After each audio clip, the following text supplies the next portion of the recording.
Good morning everyone. So this morning we'll discuss about the heart. So first we have to know the function of the heart.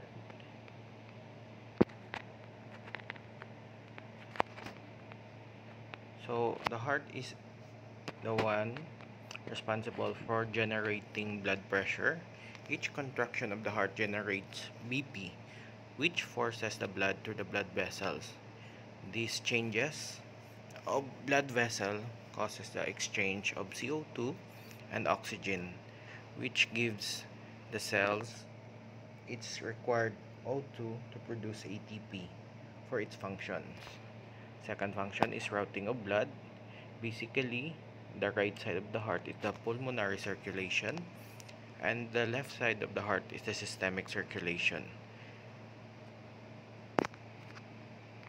Ensuring this will determine or will prevent the exchange of oxygenated and deoxygenated blood. Third is ensuring one-way blood flow.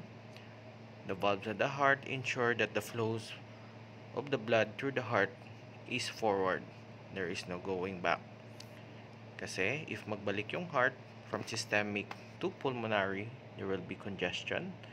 If the blood in the veins backs up, there is no moving forward. This will cause formation of what we call varicose veins.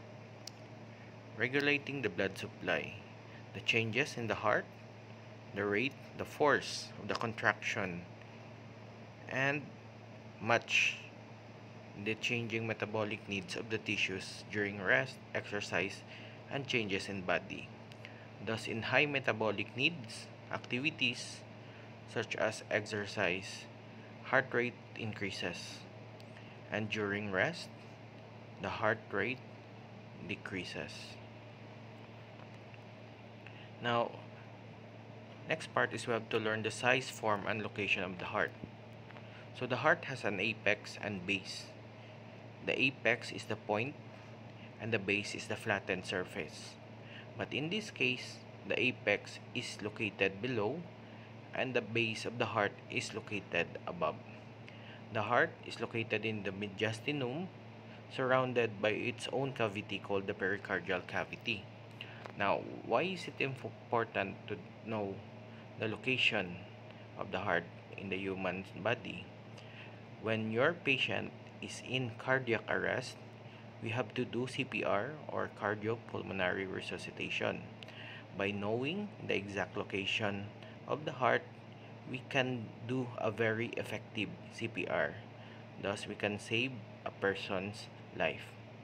If you don't know the exact location of the heart, you can damage the person instead of helping him. So, the heart, basically, it's within the pericardial cavity, that's his cavity, located in the mediastinum. So, the base of the heart, there on the top, the flattened area, it's like slightly inverted pyramid, and the apex is the point that's below. Okay. So the heart lies in the pericardial cavity. The cavity is formed by the pericardium, okay, or pericardial sac. So there are two layers in the pericardium. The outside is the fibrous, and the inside is the serous cavity. So basically, self-explanatory. Fibrous part is more of fibrous connective tissue, and the serous part has two layers: the parietal, which is the outside layer, and the visceral, which is the inside layer. In between these two is the pericardial fluid, which prevents or reduces the friction from constant movement of the heart. So if there is damage in the heart, there will be fluid accumulation such as the blood, which causes a disease known as cardiac tamponade and prevents the contraction of the heart, thus leading to cardiac arrest. So here, the pericardium has a fibrous and serous part. The serous has the parietal, which is the outside, and the visceral pericardium or epicardium, which lines the surface of the heart. In between are fluid-filled pericardial cavity. Now, if there is inflammation of the pericardium, that is called pericarditis, from the word itis, which is inflammation. This can cause painful chest symptoms that refers or nagasabat sa likod. They can be confused with MI. Thus, the test to determine or differentiate between the two is an ECG. As I have said, cardiac tamponade is the accumulation of blood in the cavity which compresses the heart from the outside. Now, let's talk about the external anatomy of the heart. So the heart has right and left atria. That's the atrium or the entrance above, and below are the right and left ventricles. There is a groove called coronary sulcus that extends around the heart, separating the atria and the sulcus. So the atria from the ventricles. So coronary sulcus is the outside groove that separates them. Also, there are two additional grooves, the anterior interventricular sulcus on the anterior surface of the heart, which houses the anterior interventricular artery, and the posterior interventricular sulcus on the posterior surface of the heart, which houses the posterior interventricular artery from the right coronary artery. Now here, so look at it. So basically, the right side from the systemic artery has the superior and inferior vena cava. That's from the system natin. Okay, so that's the starting point. And the superior inferior vena cava, yun na yung entry niya sa right atrium.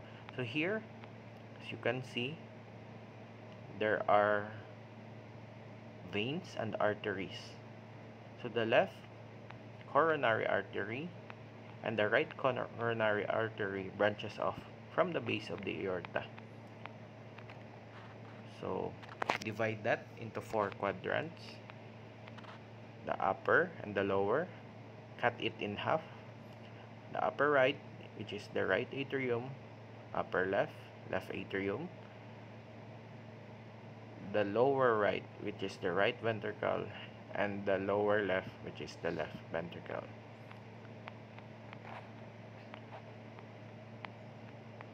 Here is the actual anatomic view. Now, posterior view, as you can see, that's the right atrium, the big bulge over there. And the superior and inferior vena cava goes into it. The arching one on the top is the aorta. Below that is the pulmonary artery, which branches to the right and left pulmonary artery. And from the lungs, that goes to the left atrium, the left pulmonary and the right pulmonary veins. So in this case, as you have noticed, the veins are red because in the lungs, the veins carries the oxygenated blood and the artery carries the deoxygenated blood. Okay. So the flow of blood, we will discuss that all later. Now let's talk about internal anatomy. So the heart has 4 chambers: the right atrium, the left atrium, right ventricle, and left ventricle. So the starting point from the systemic or from the tissues of the body gives off blood that has high CO2 and deoxygenated from the upper extremities is the superior vena cava, and lower extremity is the inferior vena cava. They go or enter the heart in the right atrium. Veins from the heart drains via coronary sinus. So, the first chamber is the right atrium, which passes to the tricuspid valve. Okay, tricuspid or tricusp valve, which passes then to the right atrium. Remember, this is the pulmonary circulation because this is still the deoxygenated blood. So, right atrium to the tricuspid valve to the right ventricle goes to the pulmonary semilunar valve, semilunar because it's like half moon, then to the pulmonary trunk, which branches off to the right and left pulmonary veins, or pulmonary artery rather, right and left pulmonary artery, which goes to the lungs to oxygenate the blood, then goes back to the heart via right and left pulmonary veins. Look at those two blood vessels later. Right and left pulmonary veins. It goes toward the left atrium, goes down. So this is the systemic circulation. From the left atrium goes down to the bicuspid or mitral valve, and going to the left ventricle, passing to the aortic semilunar valve, to the aorta, and to the systemic circulation. So, common sense wise, why is it that the left has two cusps in its AV valve or your bicuspid valve, while the right has three? So, common sense, mas stronger ang dalawa. So, there is just a line yung slit niya. Compared mo if tatlo ang cusp. So, in high pressure area, such as the left circulation, you need a stronger valve. Thus, bicuspid lang siya. We will tackle more of the blood flow later. So, blood initially goes to the heart via the right atria. So, in between the right and left atria is the interatrial septum. Okay, so in cases for those babies with, as we have said, butas yung heart, so there are imperfections or malformations in the interatrial septums. Also, the right and left ventricle is divided by the interventricular septum. So, heart valves, there are AV valves, AV or atrioventricular, in between the atrium and the ventricles. The right has tricuspid, means three cusp or three flaps, and the left has bicuspid or two cusp or two flaps. Mas stronger ang bicuspid compared sa tricuspid. Okay. So the function of the heart valves, they prevent backflow of blood to the previous chamber.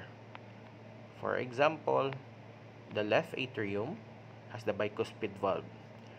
During atrial systole, okay, initially at the start of atrial systole or atrial contraction, blood flows passively from left atrium to the left ventricle. However, if pressure builds-ups, okay, as the pressure builds up, the left ventricle contracts. As it contracts, it pushes the blood up and closes the bicuspid valve, preventing the backflow of blood from the left ventricle to the left atrium, and pushes the blood from left ventricle to the aortic circulation, opening the aortic semilunar valve. As the end of the left ventricular contraction, the pressure goes down in the left ventricle and the aortic pressure goes up, thus closing the aortic semilunar valve and repeating the process all over again. So that's the value of knowing the heart valves. Now, each ventricle contains cone-shaped muscular pillars called papillary muscles. The muscles are attached to connective tissue strings called chordae tendineae. So, semilunar valves are in the major vessels. Like in the pulmonary artery is the pulmonary semilunar valve. Aortic artery is the aortic semilunar valve. Semilunar means half moon. Okay, the cardiac skeleton is the connective tissue in the heart. Now, this is the most important part that you have to follow. Okay, so this one, you have to memorize this by heart. So, from the body tissues, the systemic circulation passes the deoxygenated blood to the superior inferior vena cava, to the right atrium, and from the heart, coronary sinus and cardiac veins, to the tricuspid valve, and right ventricle, passing to the pulmonary semilunar valve, to the pulmonary trunk, the pulmonary arteries, lung tissue for oxygenation. Oxygenated blood goes back to the heart via pulmonary veins, to the left atrium, passing the bicuspid valve, to the left ventricle, to the aortic semilunar valve, back to the aorta, to the systemic circulation, and the heart. So, memorize this by heart.